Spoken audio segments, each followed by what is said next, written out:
일본의 대안이라고도 불리는 로프키리가 있습니다. 북유럽 핀란드의 쉐어하우스인데요. 이 로프키리를 2022 시니어 트렌드라는 책에서는 이렇게 네 가지의 특징을 얘기합니다. 첫 번째는 구성원들이 직접 설계 디자인을 했다. 그리고 자력으로 해결을 한다. 또 다양한 공동체 활동이 있다. 그리고 무엇보다도 무조건 전적인 돌봄을 지향하고 독립적인 삶, 그리고 어느 정도 조력을 받는 것에 방점을 띠고 있다라고 설명하고 있습니다. 이 로프키리는요, 이렇게 고독하게 늙을 순 없다라고 생각한 할머니 네 명이 커피를 마시던 중 뜻을 모았다라고 합니다.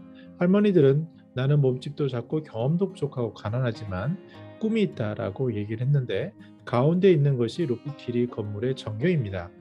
2000년 8월에 이렇게 협회를 설립하고 조합원을 모집을 했고요. 그러자 2001년 1월에 헬싱키시에서는 저렴한 가격에 CU지를 제공을 했습니다. 그래서 공사를 2004년에 시작을 했고 그 전에 이제 같이 주민과 같이 설계를 했고요. 2006년에 완공을 했다라고 합니다. 그 내용을 보면요. 안에 이미지에서 보는 것처럼 각각의 개별 공간이 있고 또 공용 공간이 있습니다. 근데 로프키리는 헬싱키의 도시 환경에 있는 중년 및 노인을 위한 주택 커뮤니티다라고 얘기를 하고요. 58가구의 아파트가 있고 그리고 또 공용 공간이 있어서 7층 건물로 이루어졌다고 합니다. 특히 1층과 7층은 모두 공용이라고 하는데 커뮤니티 치킨, 식당, 그리고 도서관, TV가 있는 작은 휴식 공간, 사무실, 세탁실, 자전거 보관소 이런 게 아래층에 있고 또 창고가 있고요. 최상층은 레크레이션을 위한 곳으로서 두 개의 사우나, 운동실, 벽난로가 있는 다목적 휴게실, 객실 이런 것들이 있다라고 설명하고 있습니다. 중요한 것은 이 로프키니의 구성원들은 그 커뮤니티 회의라는 것을 하게 되는데 이것이 의사결정 기관인데 특별히 모두 개개인이 한 표의 결정권을 가지고 있다라고 합니다. 그런데 이 철학이 있는데 공동체 정신에 충실할 것 그리고 서로 도움을 주고받을 것, 자급자족할 것이라는 것에 방점을 띠고 있습니다. 아마 제가 미드를 그 바이킹이라는 것을 굉장히 재밌게 본 기억이 나는데 그걸 통해서 그쪽 북유럽 사람들이 굉장히 평등한 구조 그리고 그러면서도 공동체를 살리는 그런 정신이 원래 역사적으로 충만했겠구나. 왜냐하면 굉장히 척박한 땅인데요. 거기서 이제 서로 도움을 주고받으면서 평등하게 살아가고 자급자족하는 것이 이렇게 뿌리 깊게 박힌 그러한 민족이 아닐까라고 추정을 해볼 수 있습니다. 왼쪽에 보는 게 이제 같이 식사하는 생활 공동체의 공간인데 이런 공간을 구성할 때 굉장히 연결된 것을 중시하고 있습니다. 무슨 말이냐면 각각의 개별 아파트에 사는 것, 그리고 그 안에서 활동하는 것, 또 거기를 떠나서 공용 공간으로 가는 것, 그리고 밖으로 나가서 비즈니스를 하거나 일을 하거나 쇼핑을 하거나 또는 다시 돌아오는 이런 과정에 있어서 안전이라든지 기능이라든지 편안함이라든지 또 서로의 교류라든지 그리고 어떤 공동체를 지향하는 그런 것들이 잘 세밀하게 구성되어 있는 것으로 보여집니다. 이런 로프킬에 있어서 아까 이제 시유지에서 뭔가를 주었다라고 얘기했는데 그거 외에도 행정기관의 도움이 필요합니다. 자립을 위한 것들로 그 행정기관은 어떤 도움을 줬나라는 기사에서 연금 같은 게 있고요. 그러니까 공적연금이 되겠죠. 그리고 우리나라의 노인 일자리와 같은 재취업기회 활성화 등을 통해서 어르신들이 행복한 공동체 삶을 살 수 있도록 서포트하는 그런 것들이 주어졌다라고 하겠습니다. 정리해 보겠습니다. 이 노포키리가 요양원을 대체할 수 있을까라는 질문은 우리나라에서는 조금 틀릴 수도 있어 보입니다. 왜냐하면 그 핀란드 사람들처럼 평등과 자립 이런 것들이 강하게 돼 있는 그 정신은 아무래도 상대적으로 좀 약해 보일 수 있고요.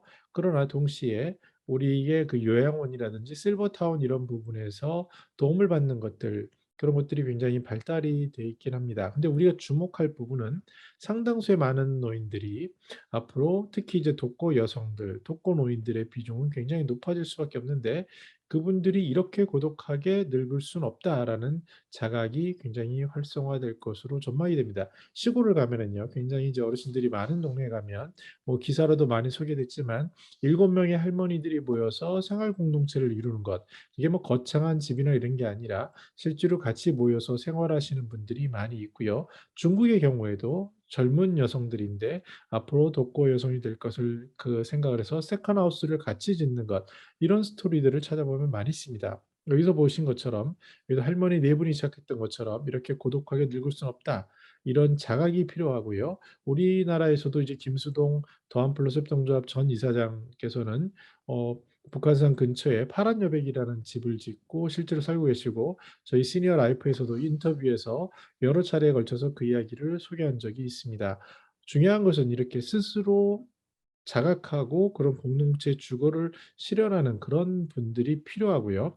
그랬을 때 그 공간은 동떨어진 것이 아니라 그 삶의 연결이 다 자연스럽게 녹아 들어가면서 같이 어울릴 수 있는 공간, 그러니까 공동체 안에 있는 사람들이 어울리는 공간. 현재 아파트의 경우에 현재는 다 개별적으로 있고요. 새롭게 지어지는, 특히 이제 공공성을 띤 그 생활 공동체 아파트인 경우에는 커뮤니티 공간이 굉장히 활성화되는 추세를 보입니다. 심지어 식사까지 제공하는 것까지 테스트되고 있는데, 이런 것들도 우리나라 저 상황에 맞는 공동체 주거를 테스트할 수 있는 그런 아파트 형태로 나아가고 있는 것 같습니다. 여기서 중요한 것은 삶의 연결이라는 것이고, 그것이 개별적인 독립은 보장하되 같이 어울릴 수 있는 것, 그리고 밖으로 연계돼서 일자리까지 이어질 수 있는 것들, 이런 것들을 만드는 것이 중요하고, 특히 이렇게 의료시설이나 노인 요양돌보사가 그 건물 안에 없을 때 어떻게 밖에 커뮤니티에서 들어와서 서포트할 수 있게 하는 것, 이런 것들이 필요해 보입니다. 동시에 공공과 민간의 공동체 정신이라는 것이 중요해 보입니다. 왜냐하면 우리나라에서 부동산은 아직까지 굉장히 시니어들의 자산의 70%에서 많게는 80% 이상을 차지하고, 또 자산 가치의 폭등의 주범이 되기도 하는 그러한 소유의 개념으로 본 부동산들이 많을 수밖에 없는데요. 점차 혼자 살아가는 노인들, 특히 자신의 삶을 외롭게 살아갈 수 있는 분들의 경우에 이것을 어떻게 독립적인 구조, 함께 살아가는 구조로 만들 것인가에 대한 고민은 굉장히 늘어날 거고, 일본에서 보다시피 그 독거 노인들이 돌아가실 때 빈집들의 문제가 어떠한 또 다른 그 재산의 문제로 연결이 되고, 이것들을 공공에서 어떻게 유산을 상속하거나 유산을 정리할 거라는 이슈가 자연스럽게 이어지듯이, 우리나라에 있어서도 삶에 있어서 어쩌면 가장 중요할 수 있는 시니어의 삶에 있어서 대부분의 시간을 집에서 보내고 그 공간에서 보내는 이 속에 대한 고민들은 다각도로 이루어질 거고요. 우리가 여백 사례에서 본 것처럼 스스로 독립적이면서 함께 어울려서 고독하지 않고 즐겁게 어울리면서 서로가 서로를 돕는 그런 모델들이 하나둘씩 다시 생겨나지 않을까 전망해 봅니다. 저는 더 나은 시니어 삶 공동체를 연구합니다. 감사합니다.